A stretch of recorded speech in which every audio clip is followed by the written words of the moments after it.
Ladies and gentlemen, please join me in welcoming to the stage Lieutenant General Bob Shea, U.S. Marine Corps retired, President and Chief Executive Officer of AFCEA International.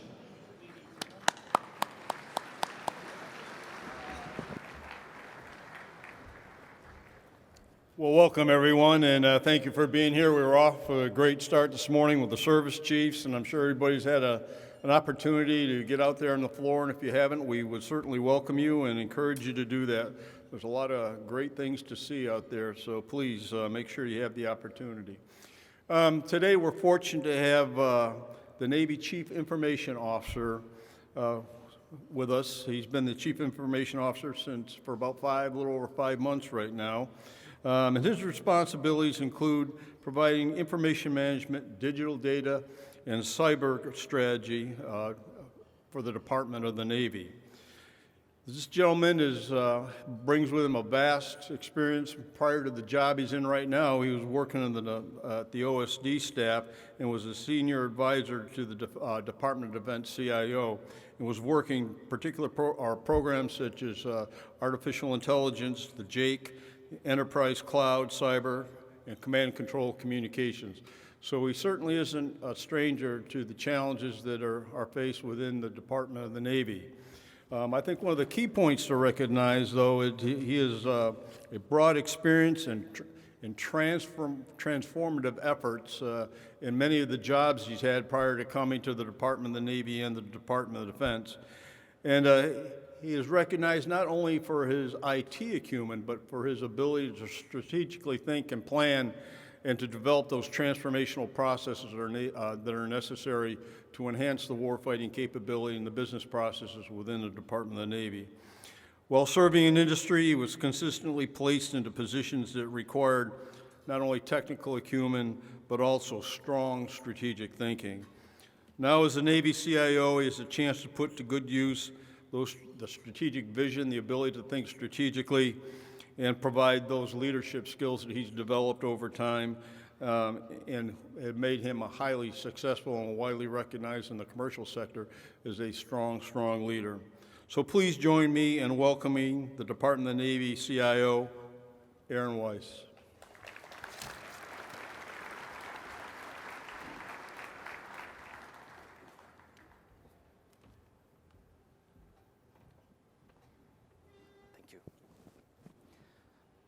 Okay, thank you, General. So good afternoon.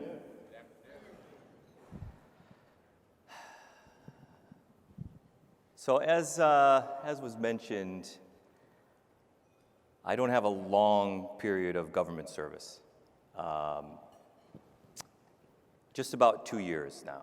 And I had the opportunity to spend a year and a half or so in DoD CIO.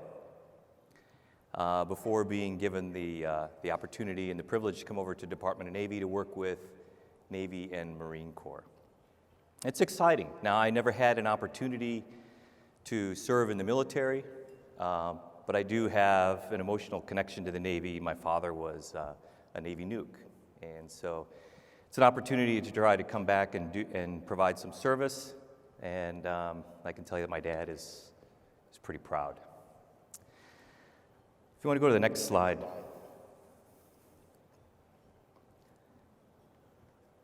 I had a CEO in one of my 2 CIO stints at the Fortune 500 level, and she used to open every important meeting with a question, "What time is it?" And she wasn't looking for the time on the clock or what day it was. She was asking, what is the context that we're having this meeting? What's behind the meeting that we are about to have, and what questions are we trying to answer? So when I think about now the role here for Department of Navy, I think about what time is it at the Department of Navy? I think there's some important themes. The first one is, if you look at the capability that we're providing for sailors and Marines, we're providing a basic level of capability, but we're only providing data, uncontextualized data, at the point of the warfighter. And we are asking the warfighter to turn that into usable information. Let me give you an example. I had the opportunity to spend a weekend underway on board the Eisenhower. It was an incredible experience. And while there, we went down and we watched from where they were fighting the ship. And, at first glance, it's very impressive, right? Big screen, a lot of people, darkened room. And what do you see up on the screen? There's civilian traffic, and there's the strike group traffic, and there's the red team. There's even the Russian sub they're tracking that's out there. You've got meteorological information, right? You've got a number of sources of information that appear on that big screen. But the reality is they were just being integrated at the display.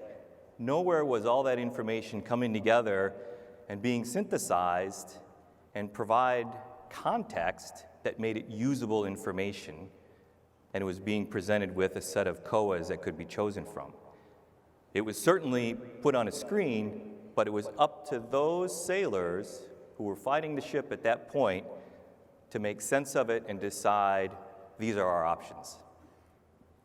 And I think that was a great example of this first item, which is we're not synthesizing information, we're just projecting data. And we need to do a better job of providing that information integration.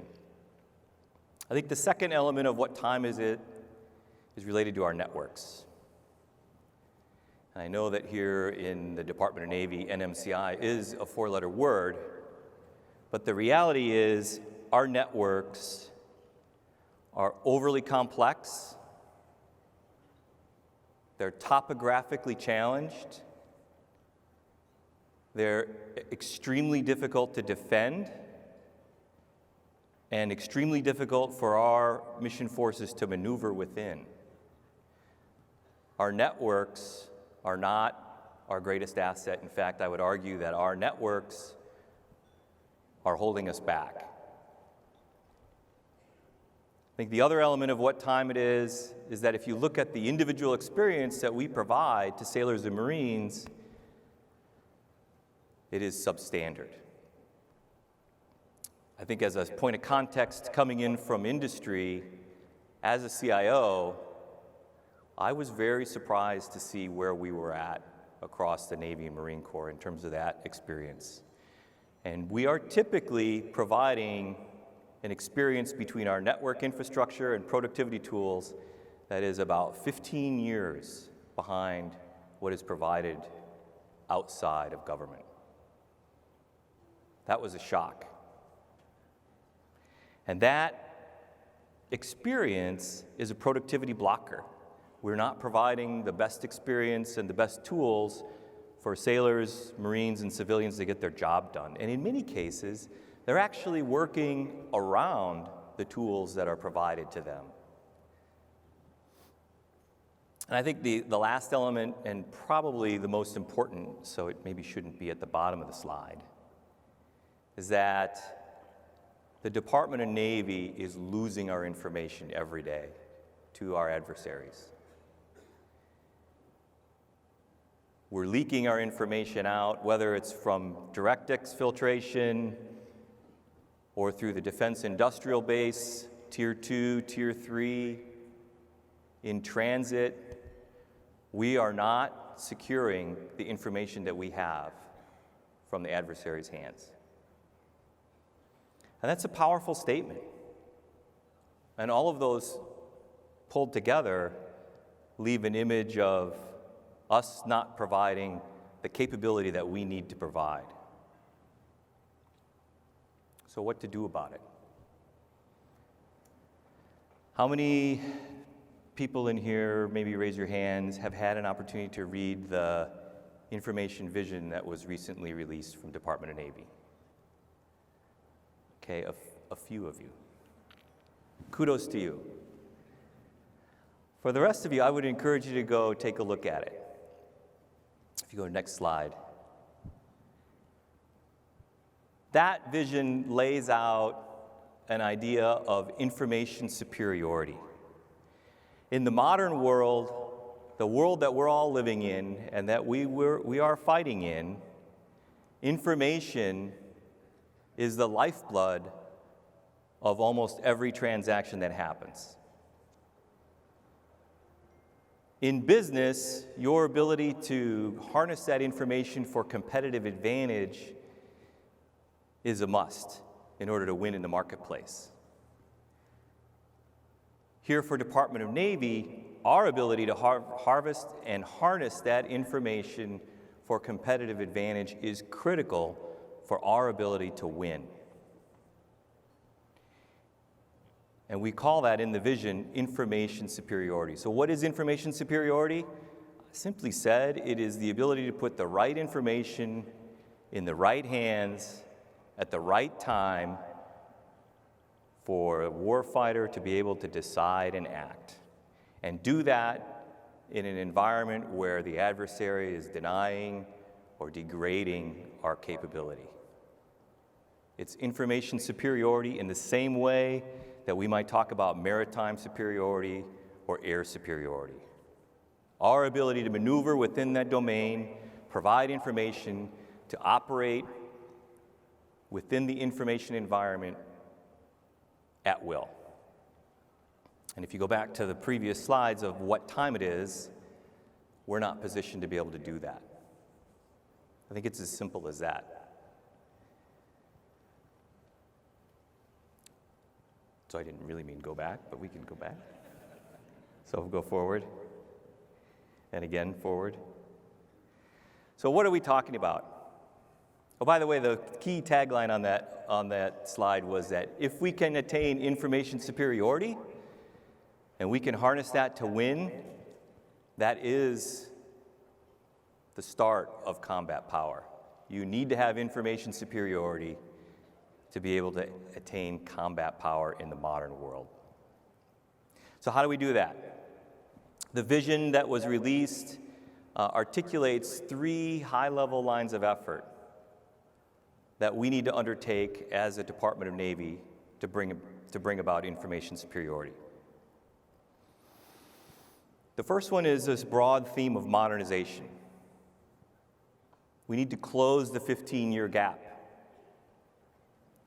We need to go out and aggressively tackle the problem of our networks.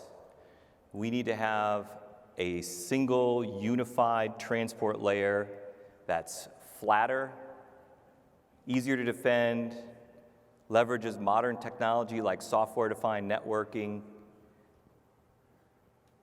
that we can use to deliver that information anywhere.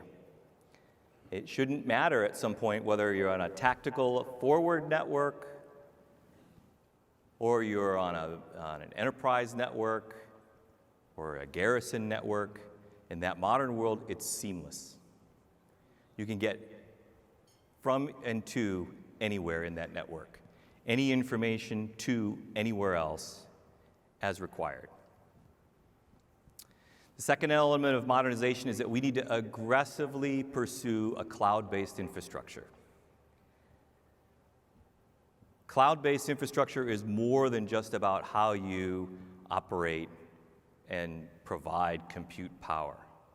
Cloud-based infrastructure will enable you to do things like modern software design that will be able to allow us to streamline processes today that take years down to things that take weeks.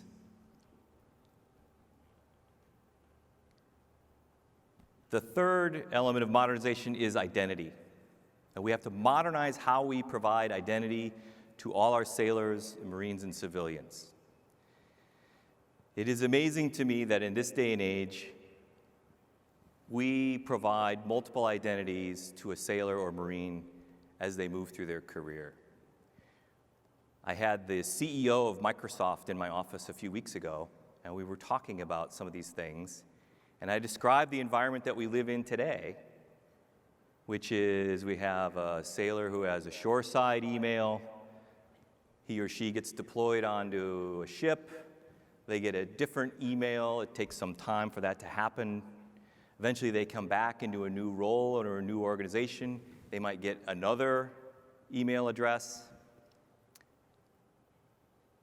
this happens over and over and over again until eventually people are dragging around 7 or more identities.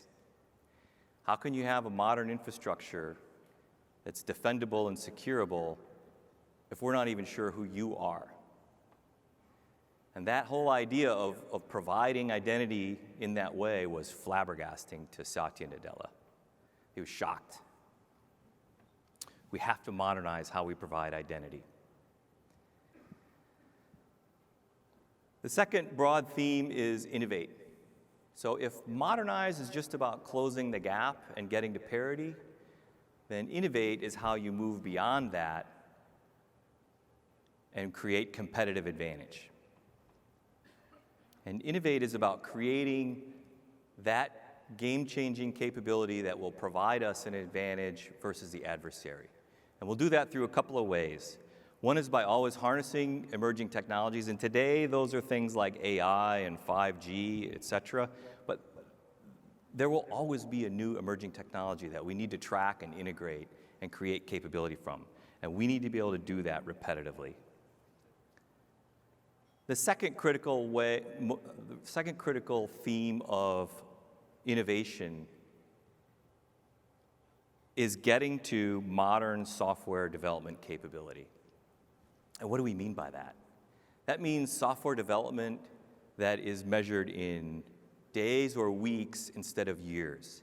Today, if you want to provide a new capability, what do?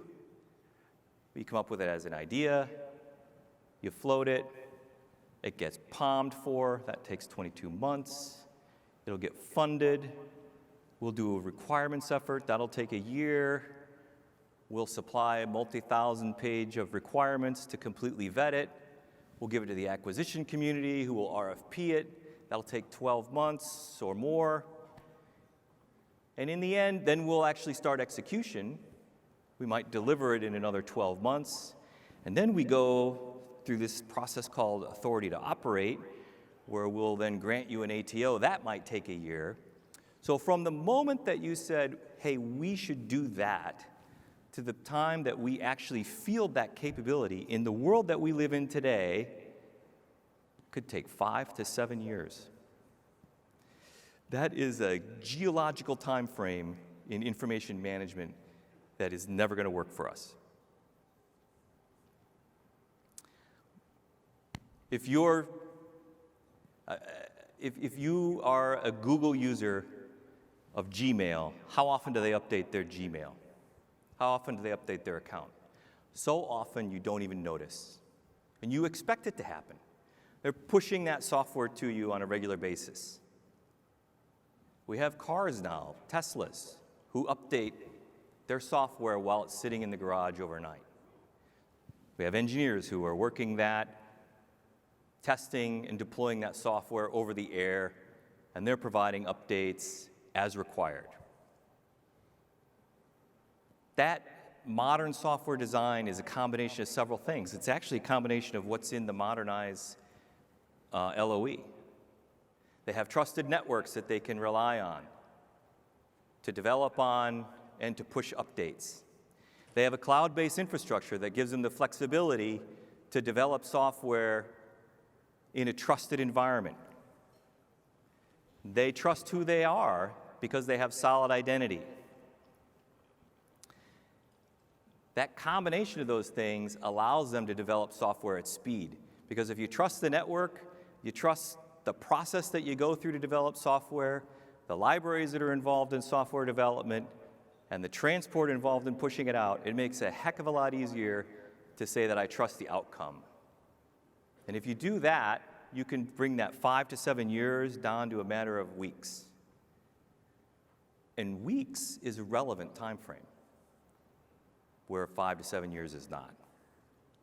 The third broad LOE here is this idea of defend. And you'll note that we're not calling it cyber. I think cyber is a word that has become so used that at this point it probably means everything to everyone. And therefore maybe it's meaningless today. It's a buzzword that's used to describe things so that you can get funding, so you can attract attention, so you can make speeches, but it doesn't describe what we're trying to do. And what we need to do is defend our information wherever it is. Whether it's at rest, whether it's in transit, whether it's in the supply chain, the defense industrial base, you name it, we should be defending it in a way we're not today. And I think there's a couple things involved in that defend idea. The first one is we need to move to a state where we are always assessing our ability and our capability to defend in a way that's very different from how we do it today. We need to be continuously assessing our own capability, almost red teaming ourselves on an ongoing basis. Importantly, though, we have to adjust our culture for how we think about defending information. Today, we have a culture that is security by compliance. Hey, if you fill out these forms, you fill out this spreadsheet, you submit it into a process, we'll go through that process, and in a year or so, we'll give you an authority to operate, and then you as the system operator say, hey, I'm secure.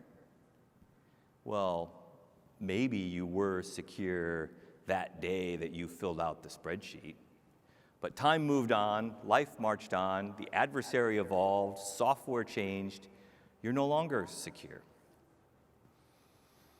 I had another CEO boss in the chemical industry who used to describe safety as our right to operate. And he said, we earn that right to operate every day. And if we cannot earn that right to operate, we will close ourselves down before we hurt somebody or kill somebody or before the government comes in and shuts us down. That's a right we earn every day. And I think we have to bring that same kind of mentality to defend and to cybersecurity. It has to become a state of readiness that we're earning every day. It has to be something that every person views as part of their job jar, not just somebody in the SIX or somebody in the IT shop or wherever it is. And I think the words of the CNO recently when he described this was, this is commander's business. I think that's the tip of the iceberg in terms of that cultural change. It's not just IT's problem or the IP's problem or whoever it is. It's commander's business. It's everybody's business. I also like the words that Lieutenant General Reynolds used to describe that. And she said, look, in the Marine Corps, we say that every Marine is a rifleman. Maybe we ought to be saying that every sailor and every Marine is a cyber sentry. It becomes a part of how we operate. We know what to do and what not to do.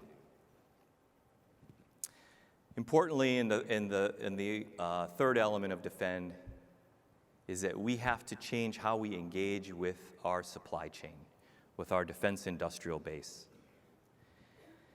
I think today we expect to enforce cybersecurity through requirements and through the acquisition process. And I don't think that's not a formula that's working. I think it's a part of it, but it cannot be the end-all, be-all. We as the Department of Navy are going to have to collaborate with and lean in together with those mature Tier 1 suppliers to go work together to figure out how to go fill in the gaps that exist in the Tier 2 and Tier 3 of our supply chain. Because that's where the weakness is. You know, the exfiltration is not necessarily happening at the Tier 1s, at the Raytheons and Lockheeds of the world. It's happening at, Joe's Hinge Company making pieces for aileron on an F-35 in Fort Wayne, Indiana, who doesn't have the maturity from a defend perspective to be able to defend themselves. And we have to work together on how to do that. Want to go to the next slide? So this is just a fancier way to show what I just talked to you about. And when you do download and take a look at that information vision, you'll see that it is only by bringing all these elements together that we're going to be able to change the outcome. And this is where it's really important that we do this. We are at a critical inflection point. It's hard to see where we can allow ourselves to slip further behind. It's hard to see how we can do that and sustain a path towards being able to support the CNO's and the Commandant's vision around maritime superiority. We're going to have to do this. We're going to have to modernize, drive innovation with abandon, and be able to defend our information. This is table stakes before we can talk about all the other great stuff that we want to be able to do. And I'm just going to add a little bit because it's the topic du jour, that we're going to have to do this in the context of what today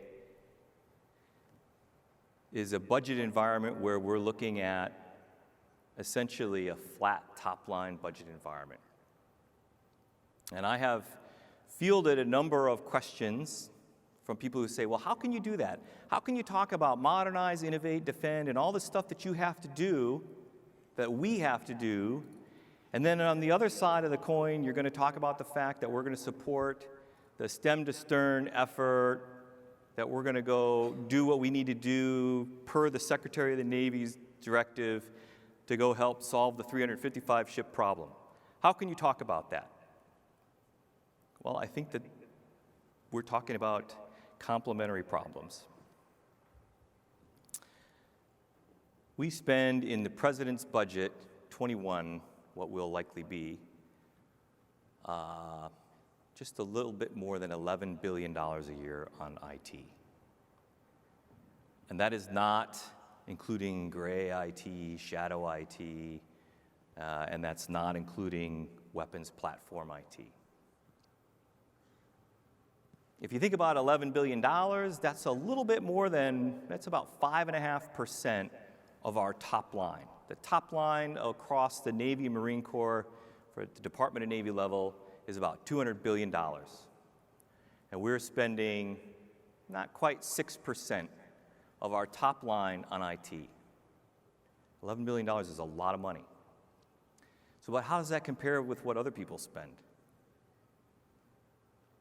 Well, I can tell you that coming from a chemical and a high-tech manufacturing industry, that number, which every CEO will ask their CIO, what's our IT spend as a percentage of revenue?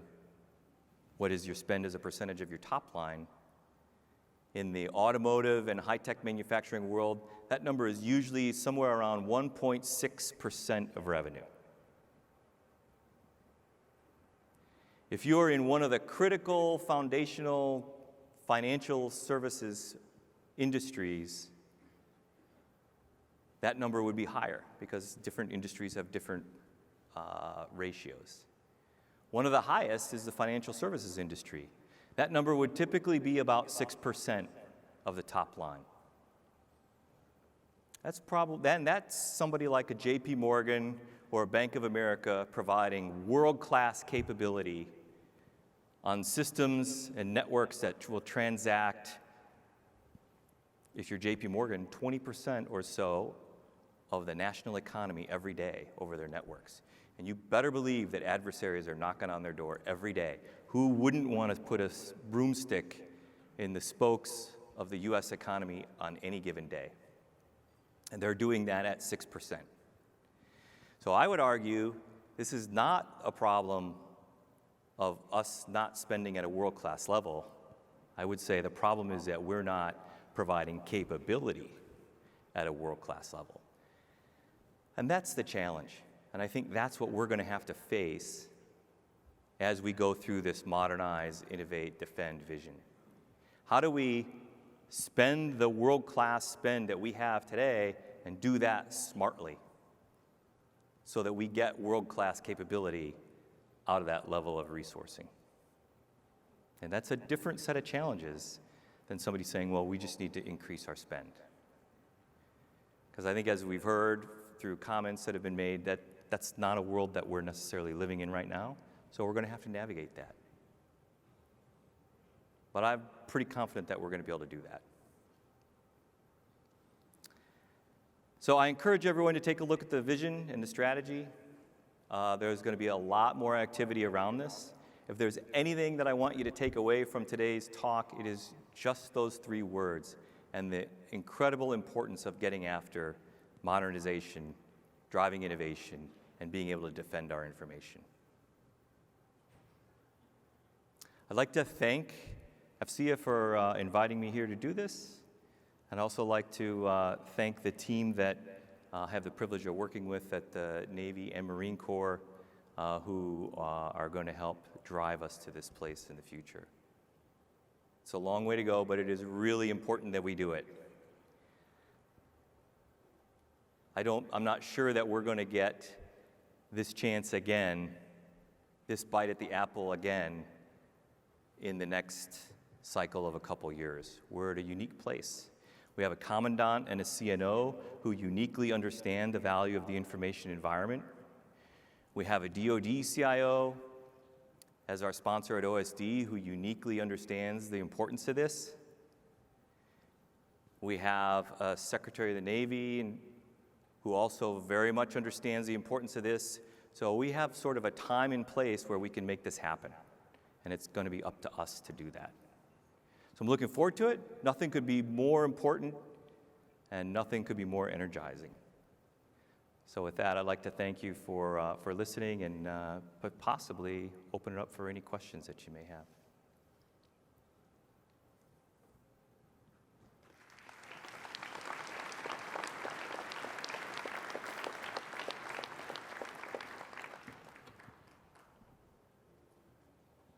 Good afternoon, sir. Kurt Warden, Nova Power Solutions, a woman-owned small business, Tier 2 supplier. My question is on the defend piece. The department is putting a significant effort into securing the defense industrial base, or at least providing the guidance to do that. And with the cyber security maturity model coming out, there's some effort to put some structure in that. My question really revolves around the identification and marking for controlled unclassified information.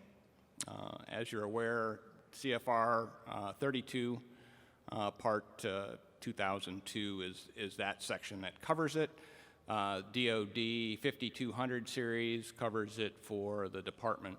Those 2 pieces of one's law, one's policy, don't align. So my question is the department making efforts to align those, and what efforts is the department taking to ensure that its people are trained in the procedures for CUI and identifying them and handling them properly? It's a great question. I think the CUI activity is something that we are driving under it does fall under the Defend LOE, and it is an activity that we're working on with the information security officers. I think the key is, can we put in place the right policy that helps clarify that for you? But I want to go back to one of the things that you mentioned, which is the CMMC, and that has been a topic of conversation. And I think the CMMC is an activity that I strongly support. I think Katie Arrington out of OSD A&S has done a very good job to bring that to life in a very short amount of time. And it is a model that has been leveraged elsewhere. It's based on that self-certification model, which is used successfully, say in the ISO 9000 world or the automotive TS 96149 world. That's a model that can work. It will take some time before it's something that I think is embedded in how we operate here, but I fully support what she's trying to do to get that model out the door. But thank you for your question. Thanks.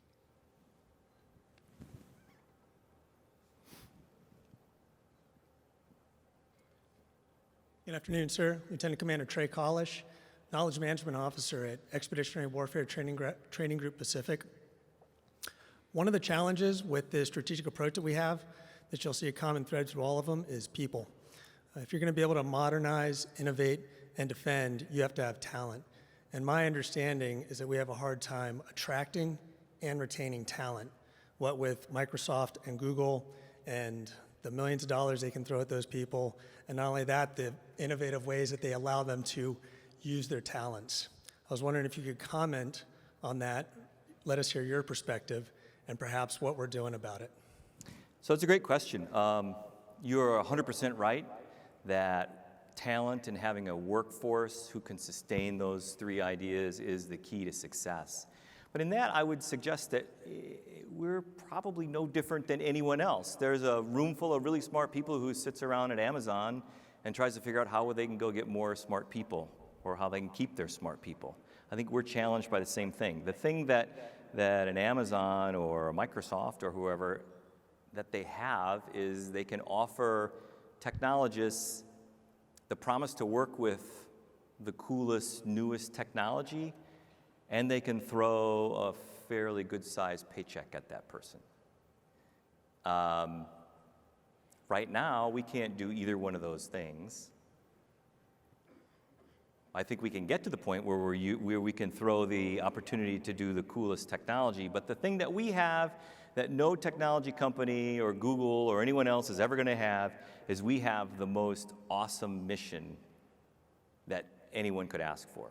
So what we have is the most important thing that a person could be doing, and I think we've got to exercise that. But to go back to your question of how do we train and keep them, I think there is a real opportunity for us to improve that, and there is a workforce element to this that I didn't talk about.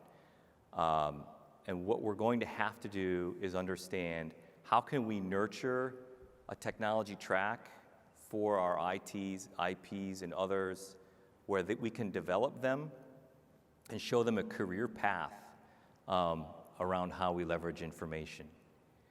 That's incumbent on us to do that and to work with M&RA, the Chief Learning Officer, and others to understand how we can integrate that into the development and the career track of our officers and enlisted men and women. And I think that's an open point, and that is absolutely a part of that. And when you download the vision document, you'll see what we wrote about it in terms of that.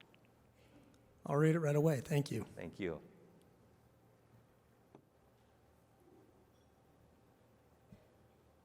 Hi, sir. Good afternoon. Lieutenant Commander Steve Moffitt, VT3 Training Officer at Flight Training outside of Pensacola. First of all, I want to appreciate the push to modernization. I think I've accumulated only about 4 emails in my career, so I'm maybe on the lower end of that, but I do appreciate that. My question, sir, also in the same vein with people. I think one of the biggest threats we continue to have, or any industry continues to have with IT, is the end user, the information hygiene that on the tactical side people exercise. I think a lot of the biggest breaches that we continue to have seem to come out of that tactical level. And as a training officer now, one of the things I have to do is track the training that we do for like cyber awareness, at the tactical level. Again, what do we do to train people, to educate people about why this stuff is important?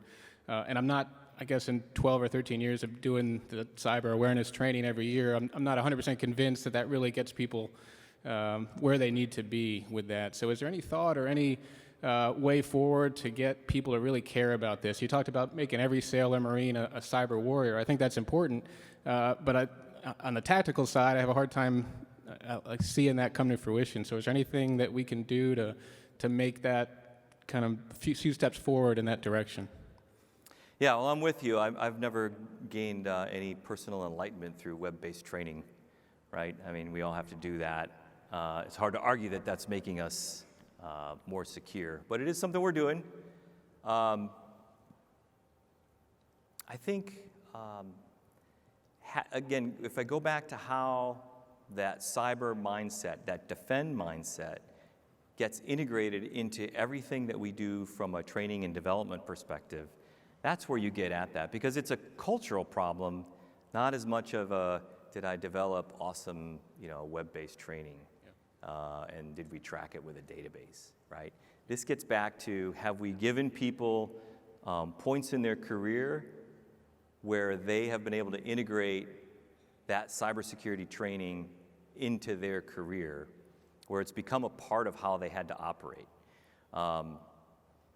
Where they maybe learned at some point what are the 11 general orders of a cyber sentry versus being assigned web-based training that they have to go get. But I think what you're getting at is sort of the leading edge of that cultural change that we have to make. Yeah. So thank you. All right. Thank you, sir.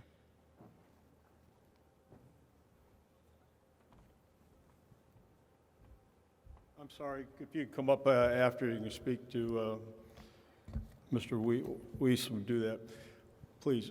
Again, what a great opportunity. We get to hear it from the Don CIO. I think we got the message. It was pretty strong. We talked about a unified network, pursuit of cloud, modernization, innovation, and defend. And there are certainly a lot of challenges out there.